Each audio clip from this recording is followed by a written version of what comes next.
Komen atau perintah mutusnya dari sini secara manual, bukan lewat situ ya.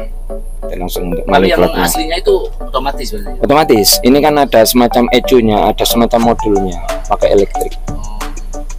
Ya itu efeknya kalau kita nggak lama nggak kita ganti atau kita biarkan kompresornya ya enggak.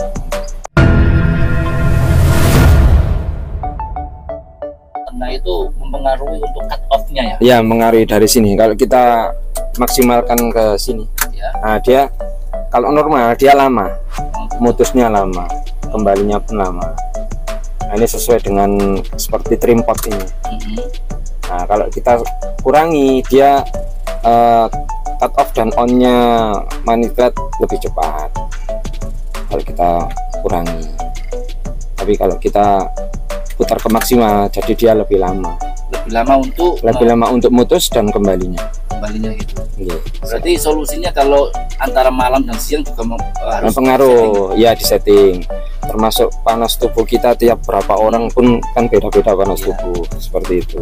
Selain warna mobil juga mengaruhi. Kadang-kadang orang-orang juga berpikir oh ini siang hari udah banyak penumpang terus itunya di fullkan gitu. Nah ya boleh, kalau misalkan banyak penumpang otomatis kan kerjanya kompresor untuk menurunkan suhu kabin kan agak berat ya, karena faktor panas tubuh. Ini kita tambah ke kipas nomor 2, paling nggak nomor 2 kan, karena Nissan Leaf ini kan benar dia niaga besar cuma satu AC-nya di depan aja dan dia kecil. Tapi pengaturnya tetap nggak boleh terlalu full ya? Ya yang ini ya ini boleh aja. Kalau ini terserah, ini hanya kipas yang ini yang termistor. Iya ya tergantung berapa penumpang, cuaca juga boleh, meskipun maksimal juga boleh ya. Dia tergantung putaran kompresor, mesin memutar kompresor dari situ.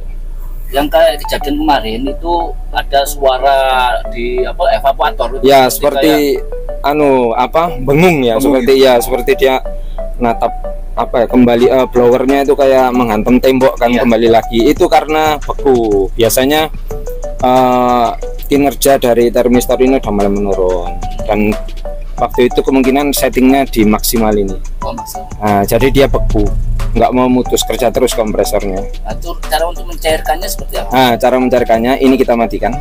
Oh, itu matikan. Nah, ini matikan kompresor sampai mentok. Ya. Ini kita besarkan. Gitu. Nah, nanti dia bekunya cair, ya. Nah, baru kita setel lagi. Ini kita turunkan sesuai kebutuhan. Berarti ada caranya tersendiri ya? Ya, ada cara sendiri manual. Misalkan di jalan, apalagi kita bepergian, macam itu caranya. Terus yang tombol geser kanan kiri ini apa, Om? Yang ini yang atas. Yang ini. Nah, ini untuk angin blower. Kalau kita pakai ini angin luar. Nah, dengarkan suaranya. Ya. Jadi kita pakai itu panas. Nggak fresh ya? Karena dari udara luar langsung masuk. Tapi kalau ini recycle. Nah ini masuk, jadi dia hanya blower menghisap angin dalam yang udah dingin. Kalau pakai yang ini angin luar yang dihisap blower. Ya dari suaranya kan beda. Ya. Yang betul yang di sini biar lebih fresh. Ya. Untuk saran pengguna mobil Grand Livina termasuk AC ini? Ya untuk Grand Livina sebetulnya nggak ada, yang terutama yang udah dipasang filter kabin itu hanya paling nggak tergantung legroom. Kalau legroom kotor paling nggak 3 bulan sekali dibuka dibersihkan, setelah itu dipasang lagi nggak apa-apa. Itu kalau setahun 2 tahun kalau masih normal dingin nggak masalah, hanya pembersihan dari filter blower aja. Nah, ciri untuk mengetahui kalau AC-nya mengalami trouble itu apa, terasa dingin apa tidak gitu? Ya dari yang kita rasakan keluarnya angin dari kisi-kisi ini masih normal atau enggak. Kadang ada yang kerasa dingin tapi kecil, kadang bau, itu kotor. Ya kalau yang belum ada belum ada filternya berarti evaporatornya yang kotor. Tapi kalau sudah ada filternya, mungkin filternya aja yang terlampau kotor, bisa kita ganti. Tapi kalau misalkan belum terlalu kotor, dibersihkan aja, pasang kembali bisa. Banyak kan enggak? Kalau cirinya bocor maksudnya nggak dingin itu? Kalau nggak dingin bisa dari kebocoran. Ya, boran kita lihat nanti kalau misalkan di floorbook itu kita lihat volumetric freonnya masih banyak, berarti itu ada kebuntuan di sistem AC-nya. Bisa dari receiver dryernya atau ekspansinya semacam itu. Itu wear stand. Oh, Westan. Ya, wear stand itu resistor, sebenarnya resistor. Dia penahan arus. Ya, jadi semacam ini kayak angin satu. Dia kan ditahan. 2, 3. Ini kita tahan jadi lewat wear stand atau resistor. Tapi kalau udah 4 loss ya. Ya, jadi langsung blower, langsung nggak melalui wear stand. Nah, misalkan wear stand ada angin salah satu 1, 2, 3 atau yang mati, biasanya kalau yang rusak wear stand langsung 4 nggak masalah. Oh, gitu. Yang rusak biasanya 1, 2 atau 3. Itu dari kumparan atau dari diodenya yang di dalamnya wear stand. Itu wear stand. Tapi di tiap mobil pasti ada ya? Pasti ada. Semua ada ya. Karena untuk mengatur arus ini, mengatur angin blower. Termistor nggak mau mutus atau lama mutus, berarti kinerjanya termistor ini udah berkurang. Karena dia elektrik, sistemnya pakai kabel. Jadi araksanya ada di ujungnya.